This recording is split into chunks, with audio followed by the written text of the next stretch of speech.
कहानी है यकीन। कहानी पसंद आए तो कहानी को लाइक और चैनल को सब्सक्राइब जरूर करें। सुषमा जी अपनी बहू चाहत से कह रही थी, बहू ये मैं क्या देख रही हूँ। इस बार मैंने कहा था कि नैना को सोने के कंगन दिला देना, पर तुमने तो सिर्फ अंगूठी ही दिलाई है। उसका दिल टूट गया। कह रही थी, माँ अब मैं भाभी के साथ नहीं जाऊंगी। चाहत कुछ नहीं बोली। क्या बोले और सास को कैसे समझाए कि पति ने ही मना कर दिया था कि जब उसकी शादी होगी तब दे देंगे, अभी से क्या दें, जबकि वह इकलौती ननंद है। ये सोचकर चाहत कभी पायल, कभी अंगूठी, कभी कपड़े खुद के पैसों से खरीद कर ननंद को देती आई है, वो भी पति को बिना बताए। इस बार भी भाई की शादी है, भाभी मुझे लहंगा चाहिए। ननद ने मांग की तो चाहत ने खुशी से उसकी फरमाइश तो पूरी की, पर जब अपने लिए पैसे नहीं बचे तो सोचा कि मुझे शादी में मिली साड़ियों में से ही कोई पहन लूंगी। सब अच्छी हैं और एक दो बार पहनी हुई हैं। वह सोच ही रही थी तभी जेठानी ने पुकारा तो जेठानी के पास गई और उनसे कहने लगी, आप तो जानती हैं भाभी इनकी कंजूसी। जब भी कुछ लेने को बोलो कह देंगे तुम्हारे पास इतना सारा तो पड़ा है, और माँ जी फिर यही कहती हैं कि मैं ननंद को हर बार कुछ ना कुछ निशानी देती रहा करूं। जेठानी ने माँ जी के खुद के स्वभाव को समझते हुए चाहत को बताया कि तुम्हारी शादी में कोई काम वाली नहीं लगी थी, सारा बर्तन झाड़ू बड़ी बुआ सास करती थी, उनको कोई हटाता भी तो नहीं हटती थी कि मैं बैठी बैठी इतना भी नहीं कर सकती।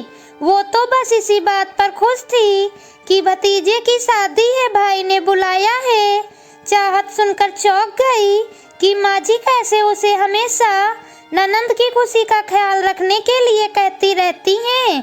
ननंद को गहने कपड़े दिलाने के लिए भी हर बार कहना नहीं भूलती, और खुद की नंदों के साथ इतना बुरा व्यवहार करती हैं। जेठानी ने बताया कि सासू माँ हमेशा ही बुआ लोगों को पुरानी और सस्ती साड़ियाँ देकर विदा करती आई हैं। बड़ी बुआ चुपचाप ले लेती थी, कुछ भी नहीं कहती थी, पर छोटी बुआ से हमेशा लड़ाई हो जाती थी। और जब भी माँ जी की बहनें आती हैं या भाई भाभी आते हैं, माँ जी तुरंत शॉपिंग करने जाती हैं और अच्छे अच्छे कपड़े खरीद कर उनको देती हैं, उन्हें घुमाने ले जाती हैं। पर जैसे ही बुआ लोग आ जाती हैं, मम्मी जी बीमार होने का नाटक करके लेट जाती हैं। ससुर जी जब तक थे, माँ जी का स्वभाव जानकर खुद बहनों के लिए शॉपिंग करते थे। अब उनके नहीं रहने पर किसी भी बुआ की मम्मी जी के पास आने की हिम्मत नहीं है, इसलिए कोई बुआ सास यहाँ कभी नहीं आती हैं, चाचा लोगों के यहाँ जाती हैं। ये सब बातें सुनकर चाहत बोली, भाभी जब माँ जी खुद नंदों से अच्छा व्यवहार नहीं रखती तो हम बहुओं से ये उम्मीद कैसे रखती हैं कि हम अपनी ननंद के लिए अच्छे से अच्छा करते रहें।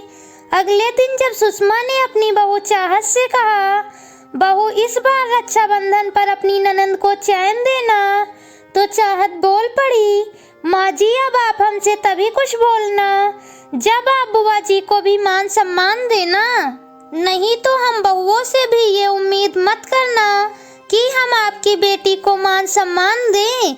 ये सुनकर सुषमा जी को अपनी गलती का एहसास हुआ और उन्होंने तुरंत अपनी ननंद को कॉल करके घर मिलने बुलाया। दोस्तों, इस कहानी से हमें यही सीख मिलती है कि आज जो हम गलत काम कर रहे हैं कल वो हमारे साथ भी होगा।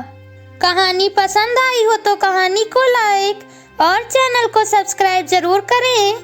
मिलती हूँ आपसे अगली कहानी के साथ।